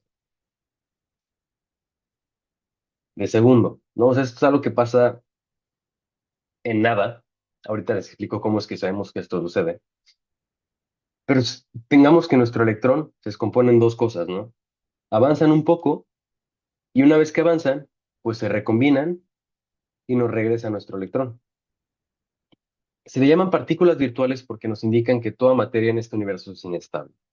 Así como toda sustancia es tóxica para nosotros en función de la cantidad que consumamos, el agua es tóxica, el oxígeno es tóxico, el sol es tóxico, cualquier cosa que ustedes entren en contacto es tóxico, solo depende cuánto consumas, es decir, o sea, si les digo, no sé, ¿qué será? No sé, la pasta es tóxica. Pues claro, si comes, no lo sé, una tonelada de pasta, pues claramente vas a tener una cantidad de calcio inhumana en tu cuerpo, vas a tener unas cantidades de sales que no vas a poder procesar. Si les digo, ok, el agua es tóxica, por supuesto, si tomas toneladas de agua, una, o sea, o explotas y terminas ahogándote en el agua, o dos, comienza a crear un ambiente hipotónico en tu cuerpo, por lo cual vas a comenzar a sacar todas las sales que tienes en el cuerpo, te vas a desalinizar y te vas a morir, ¿no? O sea, vas a tener una insuficiencia de sales. Y es pensando en el agua, ¿no? El oxígeno, o sea, si tienes oxígeno puro, el oxígeno es corrosivo, ¿no? En cierto sentido, o sea, si ustedes lo respiran solo, o sea, tenemos 28%, perdón, 21% en la atmósfera de oxígeno. Si estuvieran 100% de oxígeno, reaccionaría y les quemarían los pulmones. O sea, claro que si lo respiran por momentos tan prolongados, ¿no? Y si tantito lo irradias o sea, lo expones al sol, ese oxígeno, vas a estar respirando ozono y te vas a morir claramente. Entonces, al final de cuentas, todo es tóxico, depende de la cantidad. Entonces, toda materia es inestable. Por ejemplo, el carbono es inestable, el nitrógeno es inestable. Que tengan un tiempo de vida medio de millones y millones y millones y millones de años es otra cosa. El tecnecio dura unas cuantas horas, es inestable. El uranio 238 es inestable. Del mismo modo que los electrones son inestables. Claro, que se descomponen en partículas virtuales, se recombinan y nos dan el electrón, pero son inestables. Entonces, en una red nuestra, una red cristalina, que nosotros decimos, oye, esto ya es cero absoluto, es entropía cero, disculpa, pero no. O sea, tiende a cero, sí, pero el hecho de que exista materia imposibilita el poder decir que tienes entropía igual a cero. Y bueno, o sea, nosotros sabemos que esto es cierto, porque si tú tienes la formación de partículas virtuales cerca de un agujero negro, cerca del horizonte de eventos de un agujero negro, es decir, pongamos que este es nuestro agujero negro. Ahí está. Lo que sucede es que en vez de recombinarse, pongamos que a esta distancia se recombinan, pongamos que ahí están a varios miles de kilómetros, pero si ya están muy cerca del agujero negro, lo que sucede es algo muy distinto.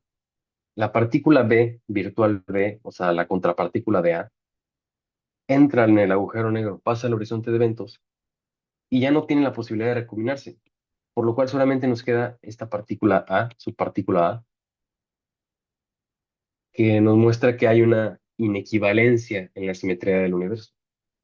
Y esto nos indicó Esto se le conoce como radiación de Hawking, es la radiación, la energía que liberan los agujeros negros. Y es por eso que pues, también, si se dan cuenta, yo siento, bueno, me parece que todo lo que podemos observar en el cielo, todo lo que podemos observar en los microscopios, ya sea un microscopio óptico de fuerza atómica, un microscopio, no sé, cualquier cosa, o sea, lo podemos observar en el cielo, ¿no? O sea, y viceversa. Y esto pueden usarlo como argumento, decir, bueno, pues mira, si los electrones tienden a descomponerse en partículas virtuales cada tanto, ¿qué evita que se descompongan en partículas virtuales cuando están en una red cristalina, ¿no? Y pues el hecho de que se descompongan y tengan aún energía nos indica que tenemos no entropía cero, ¿no? O sea, porque por más que el electrón esté bien ordenado, el que se descompongan dos subpartículas ya nos da dos estados de, dos microestados más, por lo cual no podemos decir que, bueno, esto ya es 100% orgánico.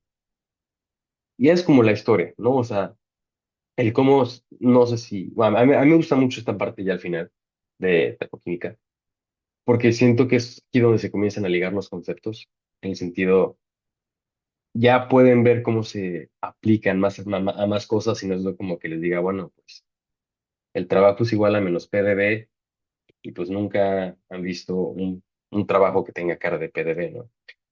Pero ya aplicado, ya tiene más sentido a lo que hay. Pero bueno, en química, este, es esta ley, ¿no? O sea, que nos dice que la entropía tiende a cero, o sea, disminuye cuando enfriamos un sistema, ¿no? ¿Por qué? Si depende de la energía, al quitarle energía, pues estás quitándole, pues proporcionalmente la entropía, ¿no? Y bueno, aquí el punto número dos nos dice que nos habla de la imposibilidad de alcanzar el cero absoluto, ¿no? Que no existe realmente propiamente un cero absoluto. O sea, nuestra idea es el cero inalcanzable, es como, sí, el cero inalcanzable. Y bueno, ya hay como pues, muchas leyes, ¿no? Ya cuando se aproximan ahí, tenemos la ley de Debye, que nos dice que la capacidad a presión constante de un sólido cristalino es proporcional al cuadrado de su temperatura. Esto quiere decir, o sea, por ejemplo, si la temperatura aumenta en 2 grados, si esto es nuestro delta de temperatura, la ley de Debye nos dice que la capacidad calorífica, el cambio de capacidad calorífica, va a ser igual a 2 al cubo, ¿no? Si la temperatura 2 es igual a 2 veces la temperatura uno, quiere decir que el cambio, perdón, la capacidad calorífica 2 va a ser igual a 8 veces la capacidad calorífica uno. A estas escalas, cuando estamos muy cerca del cero absoluto, ocurre esto, que es la ley de Debye, y nos dice que, pues bueno, para un sólido cristalino, la capacidad calorífica a presión constante depende del cubo de la temperatura que tenga el sólido en cuestión. Y bueno, esto ya lo habíamos visto. Es muy similar a lo que es la ley de Hess. Digamos, la sumatoria de las entalpías de los productos menos la de los reactivos nos va a dar el cambio de entropía de la reacción, ¿no? Y esto ya les había dicho, que este delta R de H, de G, de S, de A, o sea, se aplica lo mismo, ¿no? O sea, la sumatoria de los productos, no la sumatoria de los reactivos.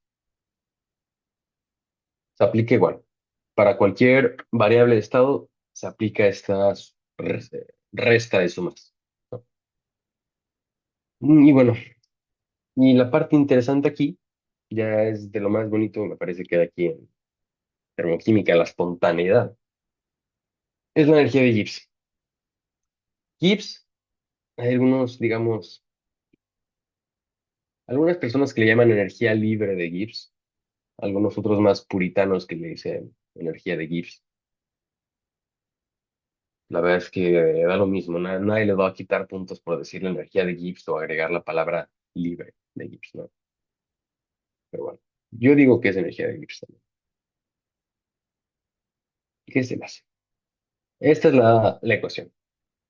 Y si nosotros sacamos el diferencial, el cambio en energía libre de Gibbs es igual al cambio en entalpía menos la temperatura por el cambio en entropía.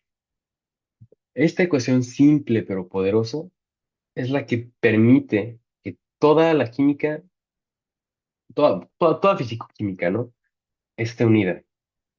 Porque la energía libre de Gibbs es igual a menos NFe, siendo N el número de electrones, F la constante de Faraday y E el potencial de la celda. Esto representa la electroquímica. Esto representa la termoquímica. Y todo esto es igual también a menos RT por el logaritmo natural de kappa. Bueno, de K. Pues esto, digamos, son los equilibrios químicos, ¿no? Equilibrio, cinética, lo que sea, gases, ¿no? O sea, pero esta simple, digamos, triple igualdad es lo que resume todo lo que vamos a ver en físico-química, ¿no? Entonces, este es un poco los diferenciales exactos, ya lo habían visto. La que nos interesa es esta. Y este cuadrito, a ver, eh, no siempre tienen que conocer los valores, digamos,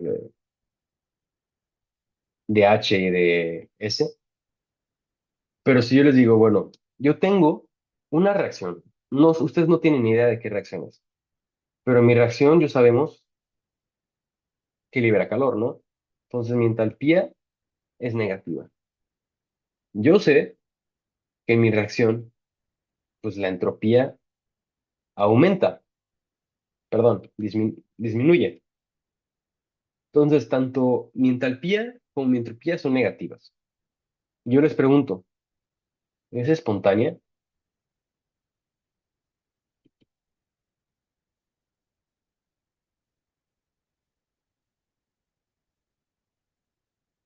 Vamos a ver, ¿quién me contesta? Si yo tengo una reacción con entalpía negativa y entropía negativa, ¿la reacción es espontánea o no?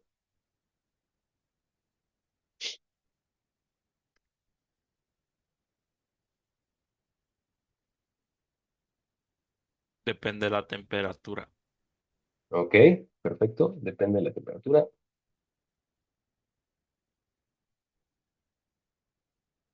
Si tengo entalpía negativa y entropía positiva, ¿mi reacción es espontánea o no lo es? A ver, Siempre es espontáneo. perfecto. Si mi entalpía es positiva y mi entropía es positiva, ¿qué tengo? Y si mi entalpía es positiva y si mi entropía es negativa, ¿qué tengo?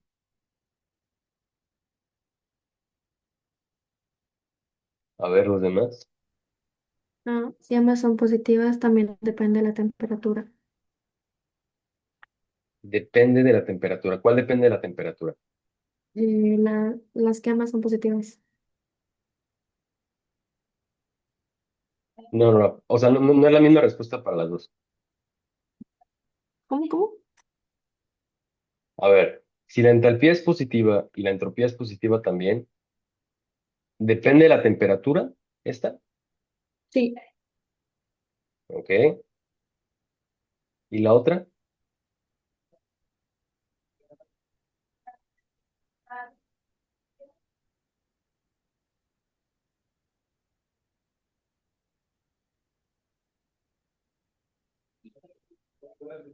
Ah, no sería espontánea.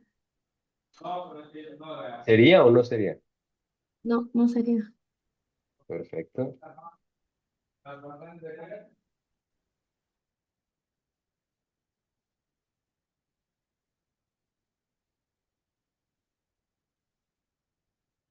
¿Por qué? A ver, si analizamos los cuadros, ojo, esta parte es muy importante, ¿eh? Porque esto sí les van a preguntar bastante. Si ustedes tienen aquí, como se ve en la imagen hasta arriba, una entalpía negativa, es decir, se libera calor, y una entropía positiva, es decir, que se aumenta el desorden, pueden imaginarse una reacción de combustión, ¿no? La cual a temperaturas va a ser espontánea. Aquí, ¿por qué? Si ustedes toman esta ley de aquí, definimos la espontaneidad cuando delta G es negativo.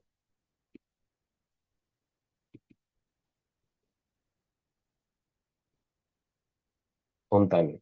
Si delta G es positivo, es no espontáneo. Y si delta G, la energía de Gibbs es igual a cero, nos indica que estamos en el equilibrio. Por ende, si tomamos nosotros la ecuación delta G es igual a delta H menos T delta S, si tenemos nosotros aquí un signo negativo, es decir, la entalpía negativa, y luego le vamos a restar una temperatura por un signo positivo, al final esto es igual a decir menos, menos, menos, por lo cual menos, menos, menos nos va a dar siempre menos. Si tenemos entalpía negativa y le vamos a restar una temperatura por un signo negativo, tenemos menos más una temperatura. Por lo cual esto puede ser sea positivo o sea negativo, va a depender del valor de T. Tenemos una entalpía positiva y le vamos a restar una temperatura por un positivo, vemos que esto va a ser menos, menos la temperatura, por lo cual esto siempre va a ser negativo. No, perdón. Está en lo menos. Tenemos aquí un más, o sea, positivo, menos una temperatura, por lo cual esto va a tener también o positivo o negativo, va a depender qué tan grande es la temperatura. Mientras que si tenemos entalpía positiva y le restamos la temperatura por una entropía negativa, pues sabemos que esto se va a convertir en un más la temperatura. Entonces esto siempre va a ser positivo, no hay modo que un más un más sea negativo. Por lo cual esta se convierte siempre en no espontánea. Esta depende de la temp, esta depende de la temperatura y esta es siempre. Y así como se resume, digamos, esta ley, ¿no? O sea, que al final es lo que nos explica el tercer principio y le llamamos el criterio de espontaneidad del tercer principio. Esto es muy importante que lo tengan en cuenta. Digo, pueden ustedes memorizarse este cuadro. Se dan cuenta, es entalpía arriba, entropía del lado vertical. Y es, si en la arriba, si la entalpía es negativa y la entropía es positiva, o sea, cuando los signos son, digamos, alternados y la entalpía negativa siempre va a ser espontánea, si los signos son alternados y la entalpía negativa nunca va a ser espontánea, y por los otros dos te queda que depende de la temperatura. Ahora, esto es importante, muy importante, diría yo, de lo más importante que hemos visto. Y si, pues aprendan, se nos va a servir esto.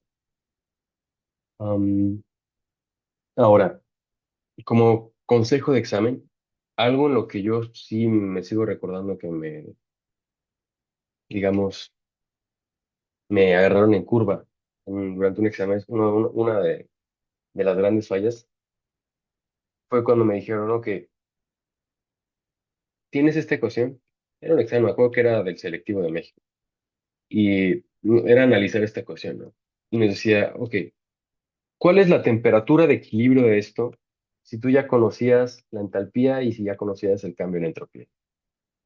¿Cómo consigues la temperatura? Pues bueno, yo estaba queriendo encontrar delta G, pero el ejercicio era tan sencillo como decir, pues bueno, si estamos en equilibrio, basta que me recuerde que delta G es igual a cero cuando estamos en el equilibrio, y por lo tanto delta H va a ser igual a T delta S, y mi temperatura de equilibrio, la temperatura a la cual nuestro sistema está en equilibrio y no se mueve, va a ser igual a delta H sobre delta S. Esto Espero que ya viéndolo no les pase como a mí. Me costó muy caro eh, un error así. Entonces, ténganlo en cuenta que cuando el sistema está en equilibrio, nosotros tenemos una entalpía, perdón, una energía libre de Gibbs igual a cero. Si el sistema es espontáneo, la energía de Gibbs es negativa. Y si el sistema no es espontáneo, la energía de Gibbs es positiva. Esto pues, lo debe de resumir bastante bien. Aquí, si se dan cuenta, tenemos, se llaman coordenadas de, este, pues, no es un diagrama, no de Gibbs, pero es de la energía de Gibbs. Aquí lo que cambia es, por ejemplo, en vez de llamarlo exotérmico, endotérmico, se le llama exergónico y endergónico. Exergónico es como el equivalente del exotérmico y el endergónico es el equivalente del endotérmico, ¿no? Solamente que lo que le cambiamos es el ergón, ergónico, ¿no? Entonces tenemos exergónico y endergónico. Quiere decir que uno pues libera, o sea, tiene un Gibbs negativo, el exergónico, y el otro tiene un Gibbs positivo, que es el endergónico. Estas me parece que las, digamos, resumen bastante bien, espontáneo, no espontáneo y en equilibrio. Digo, servirá, pueden repasarlo. Estos también son las gráficas, me parece lo ilustran bastante bien. Y como les dije, todas las funciones de estado las pueden analizar de este modo. Sumatoria, la resta, la diferencia de las sumatorias, les tiene que dar el delta de la reacción. Am, bueno, esto es un ejercicio, pero lo podemos hacer más adelante, no es por fuerza hacerlo ahorita. Y bueno, esto ya está muy cerca de acabar. Yo creo que vale la pena que lo hagamos de una vez, no va a tomar más de 10 minutos. La ley cero de la termodinámica eh, pues es algo que tomamos por sentado, pero pues, a veces como que se olvida. Si tenemos dos sistemas en equilibrio, pues el tercer sistema al agregarlo va a entrar en equilibrio. Si, digamos, tenemos la estufa, la cual está calentando el sartén, y pues normalmente está como la parrilla, ¿no? Entonces supongamos que todavía no ponemos el sartén, pero pues la estufa está calentando la parrilla. Entonces una vez que ponemos el sartén encima de la parrilla, pues sabemos que va a entrar en equilibrio, ¿no? Y pues vamos a saber que en donde se juntan, pues la temperatura tiene que ser la misma, ¿no? O sea, porque van a entrar en equilibrio.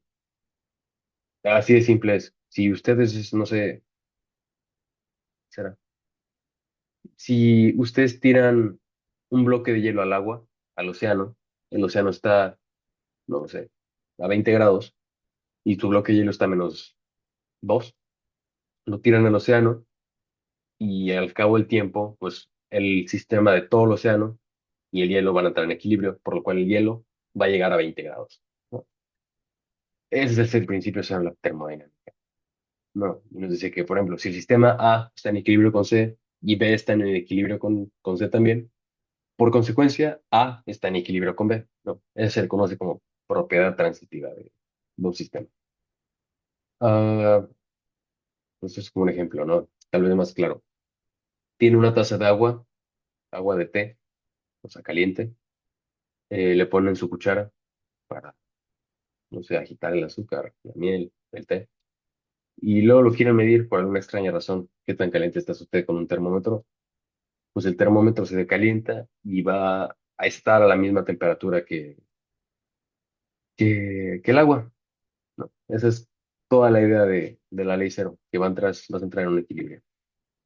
Bueno, esto ya es más como tipo appendix, realmente es un poco de capacidades caloríficas, pero ya lo habíamos visto. Eso lo habíamos visto, si no me equivoco. Es como las representaciones con el coeficiente isentrópico de las capacidades, pero ya lo habíamos visto, definitivamente ya lo habíamos visto. Am, claro, esto es interesante, digo. A mí me gusta mucho como ver esta parte de ya más aplicado, no solo CP es igual a NR, 5 medios de NR, pero ya más aplicado, por ejemplo, eh, si ustedes tienen un gas, el sonido no viaja igual en todos los medios.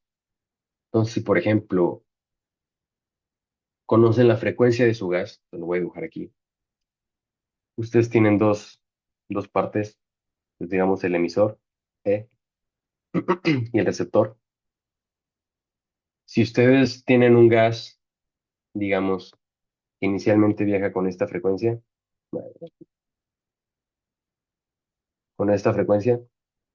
y lo que ustedes quieren es pues, hacerlo más lento, ¿no? O sea, que tarde 5 segundos en llegar de E a R, pues ustedes pueden jugar con el medio.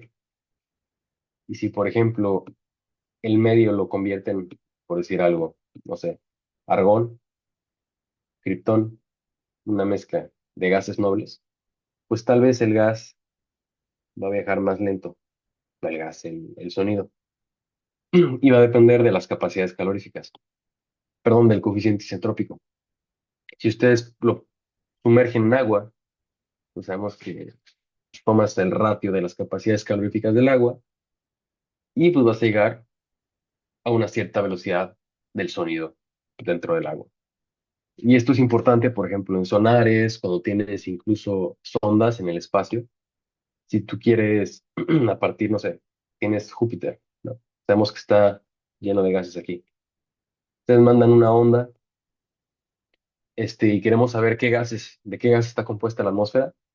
Puede ser claramente, puede ser espectroscopía o puedes ir por un medio más tipo mecánica clásica. Pues lanzas la onda y dices, bueno, pues tardó, ¿qué será? 7 segundos, ¿no? En rebotar. Y con esos 7 segundos, pues yo sé que la velocidad es igual a distancia sobre tiempo. Tomas la ecuación que está ahí arriba, distancia sobre tiempo. Tenemos que el tiempo fueron 7 segundos, que es igual a gamma por RT por M, raíz cuadrada. Supongamos que queremos saber gamma, o sea, qué gases hay ahí en Júpiter, más o menos su capacidad calorífica. Sabemos que la distancia, pues la conocemos, ¿no? Por X razón ya la conocemos qué tan grande es Júpiter. Al cuadrado lo multiplicamos por lo que sería la M es la masa molar del gas, no lo sabemos, pero aquí tenemos 1 sobre RT es igual a gamma sobre M, ¿no? Si nosotros conocemos la composición por espectroscopía de los gases de la atmósfera de Júpiter, pues basta que pongamos M acá, nos queda que gamma, ¿no? La capacidad calorífica de la atmósfera de Júpiter es esta. ¿Y cómo se mide a partir de cuántos segundos tardó el sonido en atravesar su atmósfera? Es el tipo de cosas, ¿no? Que se pueden hacer ya a un nivel, digamos, más avanzado en esto. Y es lo que me parece que lo hace interesante. Esto lo habían visto, pero digo, todo esto ya es como más turismo, químico, físico. Am, sonido, eficiencia. mm,